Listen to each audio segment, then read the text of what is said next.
Hi guys, follow me on Instagram to never ever miss any of my crazy updates.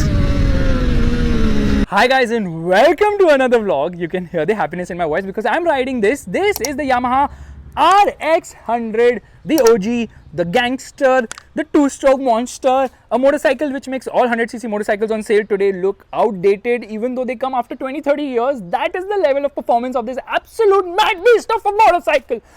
I need to breathe. Anyways, okay, it gets a front disc which comes from the Pulsar 150, and I think the tire size happens to be similar to the one on the RX 135, which is I think 2.5 inch. 2.75 inch, so it's more than 2.5 and less than 3 inch, but I don't even understand how this metric works of 2.5, 2.75 or 3 or any in terms of inches. I'm just very stupid.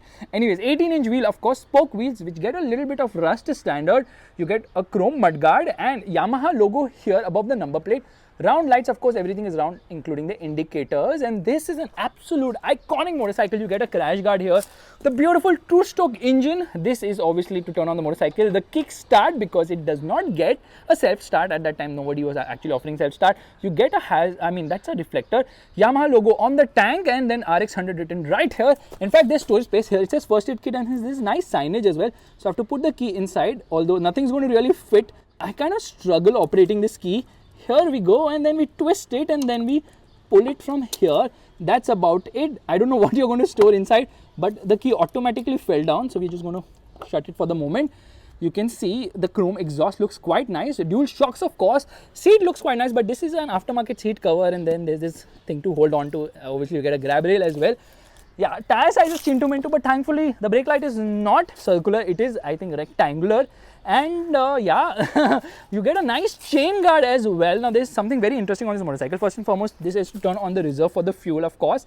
Engine looks beautiful from here, says Yamaha right there.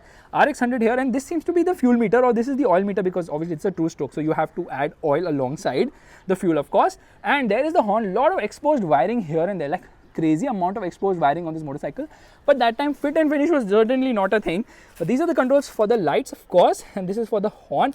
Meanwhile, there are no controls here. This is a nice instrument cluster which is kind of basic but gets the job done. You get a speedometer which is marked till 140 km per hour, not really optimistic. Here is where the key actually goes and shows you the turn signal for both the sides, neutral and high beam. So yeah, those controls are quite nice. Some amount of rusting here and there, and this is the master cylinder because obviously it gets a front disc now. So overall, I think the RX 100 is no show, but all goes. So what are we waiting for? Let's start riding this beautiful motorcycle which actually belongs to Sunny Mahajan. Let's go. He's really maintained this bike.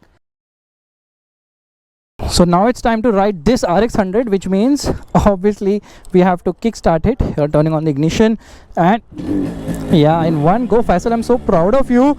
That's awesome. Side start down into first gear, and I hopefully won't stall today. No, it doesn't engage into first. What's wrong with the... now we are off. I think this will be much easier to ride considering that cubic capacity is not much, but riding posture is very cramped somehow, and the handlebar also moves weirdly, because you know what, the whole bike kind of moves like ek hota handlebar move kare. Yahan pe to aisa lag raha hai ki I'm moving the bike from the center itself. Now this is a 100cc engine, 98.2cc, but he has increased the bore of this bike when the engine rebuild hua, so I think it must be producing maybe around 100cc. I was going to say 1000cc. No front brakes as usual, and the rear brake is very down as well, and every time I apply the brakes, man, my knee actually touches my hand, my wrist. Hat jao bhaiya, and off we go. Okay, shut up and listen to the sound.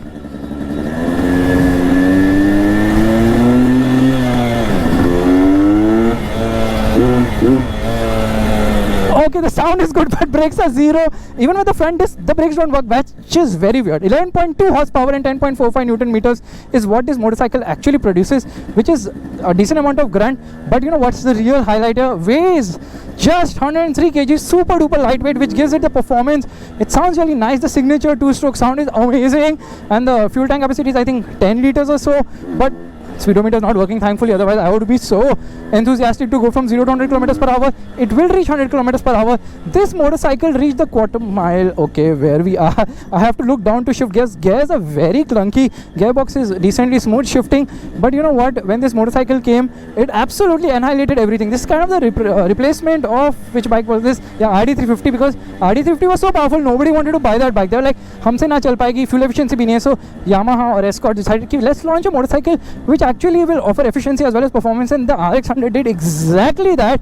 good amount of performance. Like it used to do the quarter mile in 14 seconds, which is faster than every 100cc, 150cc, 125 as well as 100cc motorcycle of today. That is the level of performance. And the clutch bite point is very bad. Taking a U-turn is easy because there is no weight, but riding posture is very, very weird that even such Yamahas overtake. Now these Yamahas have no soul. This one had a lot of soul, but then it did not have brakes, so you have to decide you want soul or you want brakes, or you have to do yabba to stop the motorcycle, of course. Now it was launched I think in 85 and then 85, 86, I don't remember, and then was discontinued in 96, and then came the RXG, RXZ, and then the RX 135, the replacements for this motorcycle.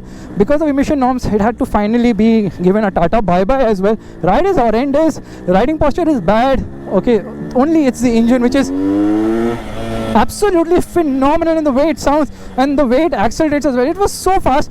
This is a motorcycle which has a great bottom end, a massively good mid-range, and a stupendous top end. It has power throughout. It's leaner, it's just like so grunty. Absolutely insane the kind of performance it offers. Here, full front brakes, nothing happens. Even the disc, it just doesn't have brakes, which makes it kind of dangerous. I think price was what, 18,000-20,000 rupees, not really sure about that. But it's the sound for which you would be buying such a motorcycle. No brakes, no brakes, no brakes. Which is even louder than this one. This is nothing in front of the RX 100. That is the kind of soul this motorcycle has. Absolutely stupendous. Now this bike is from 1994. There were two variants. There was a 4-speed gearbox one and a 5-speed gearbox one. This one has a 5-speed. That's why it has 14 horsepower. I think, no, that was with the RX 135. I'm getting confused. This one had 11.5 horsepower. There was no 5-speed. This is just a 4-speed gearbox, which I hope was better. There, Dhanil is randomly hanging out there. I don't know what he's doing. Dude, what happened? All good. No brakes. No brakes. No brakes. We're just going for a ride on this. That was so satisfying. Chalo. Alright, bye. Enjoy. You want a push or something? No, I'm fine.